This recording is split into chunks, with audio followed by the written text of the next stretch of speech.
Για το κέντρο εθισμού Ελπίδα, αλλά και για τη διαφορά μεταξύ εξάρτησης και εθισμού, μας ενημερώνει ο ψυχολόγος και σύμβουλος εξαρτημένων, κύριος Χρήστος Τατσιντικίδης.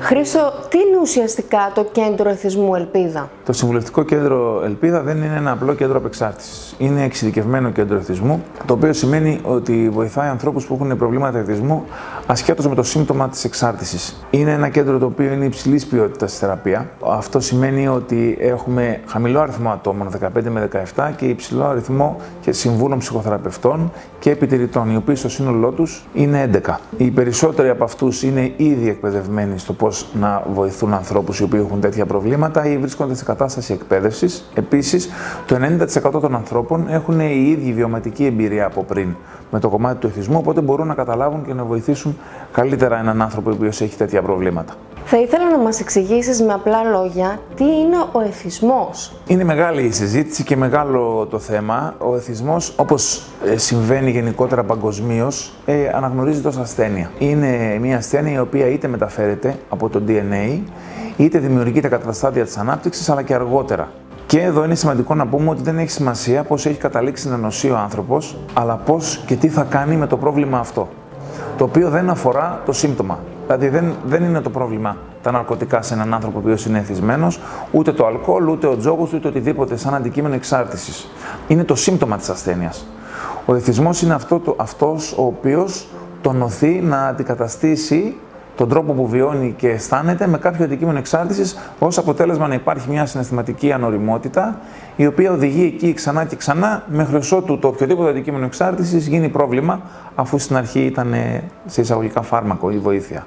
Ποια είναι η διαφορά του εθισμένου από τον εξαρτημένο? Να πούμε αρχικά ότι οι εξαρτημένοι ότι μπορούν και σταματούν από μόνοι τους. Είναι το πρώτο. Δηλαδή, ένας άνθρωπος ο οποίος θα αναπτύξει μια εξάρτηση με βάση με την επιστήμη, θα έχει μια επαφή συνεχόμενη για ένα διάστημα 20 ημερών με 1 μηνός και θα αναπτύξει εξάρτηση σε κάτι, θα σταματήσει από μόνος του.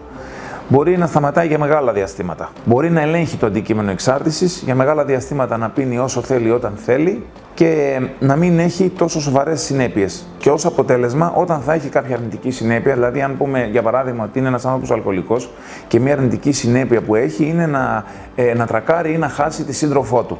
Οι εξαρτημένοι σταματούν μετά από αυτό από μόνοι τους, είτε με μια απλή βοήθεια ενός ψυχολόγου, είτε και χωρίς να πάνε πουθενά. Τώρα, απ' την άλλη, ο εθισμένος, στον εθισμένο τα προβλήματα είναι πολύ περισσότερα.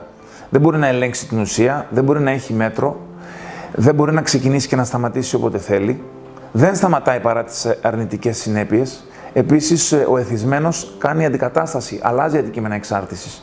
Όταν θα σταματήσει ένα αντικείμενο εξάρτησης, π.χ. σε έναν άνθρωπο που έχει προβλήματα με ναρκωτικά, θα κάνει κάποια αντικατάσταση, θα πάει στο αλκοόλ ή μπορεί να πάει και στο φαγητό ή οπουδήποτε, μέχρι ότου τα επόμενα αντικείμενα εξάρτησης να μην του δίνουν την ευχαρίστηση που θέλει και να ξαναγυρίσει στο αρχικό του. Ακόμα μια από τις διαφορές οι οποίες έχουμε στον εθισμένο με τον εξαρτημένο είναι ότι οι εθισμένοι συνήθως έχουν συνοσυρότητα. Δηλαδή, προέρχονται από καταστάσεις οι οποίες είναι μεταφοράς μέσω DNA, έχουν δημιουργηθεί νωρίς, όπως είπαμε και νωρίτερα, που έχουμε καταθλίψεις, έχουμε δέπη, έχουμε ψυχικές διαταραχές.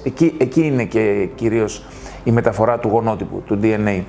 Οπότε ο εθισμένος φτάνει στο σημείο το αντικείμενο εξάρτησης το οποίο έχει επιλέξει στην εκάστοτε κατάσταση να μην του δίνει την ανταμοιβή που θέλει μετά από ένα διάστημα και γι' αυτό το λόγο και πηγαίνει σε κάποιο άλλο. Χρήστο, με ποιο τρόπο μπορούν αυτοί οι άνθρωποι να βοηθηθούν, να θεραπευτούν, να το πω έτσι?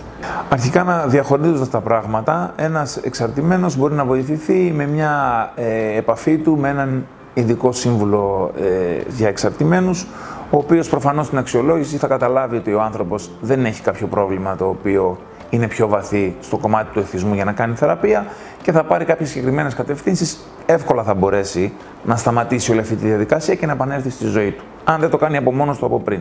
Όσον αφορά τον εθισμένο, λοιπόν, τα πράγματα είναι κάπως περίπλοκα. Αρχικά θα πρέπει ο άνθρωπος να σταματήσει να κάνει χρήση του αντικειμένου εξάρτησης και να μπει σε μια κατάσταση θεραπείας ώστε να βρει την αιτία. Γιατί, όπως είπαμε, η αιτία βρίσκεται κάπου μέσα στον εθισμό, δεν είναι το σύμπτωμα που είναι το αντικείμενο εξάρτησης. Η θεραπεία αυτή οπωσδήποτε θα πρέπει να γίνεται ομαδικά, με ατομική καθοδήγηση από ειδικούς θεραπευτές, ειδικούς συμβούλους, οι οποίοι έχουν εμπειρία και, αν είναι δυνατόν, να έχουν ήδη βιωματική εμπειρία πάνω στο αντικείμενο της εξάρτησης.